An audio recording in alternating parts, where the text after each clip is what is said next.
এই মেয়ে, তোমার নাম কি ইপ্তি? হ্যাঁ, আমার নাম ইফতি। কিন্তু কেন, কি হয়েছে? তুমি তাড়াতাড়ি আমার গাড়িতে উঠো, তোমার বাবা রোড অ্যাক্সিডেন্ট করছে।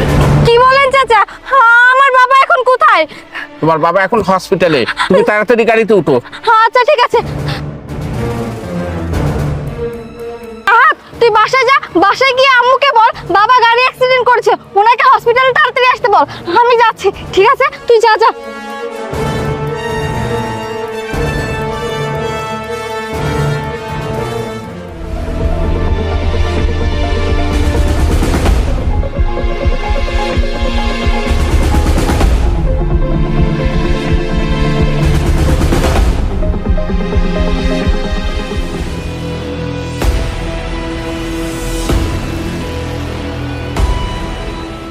নামো মা তাড়াতাড়ি, এখানেই তোমার বাবা আছে। কি বলেন চাচা? এটা তো দেখে একটা বাসা বাড়ি মনে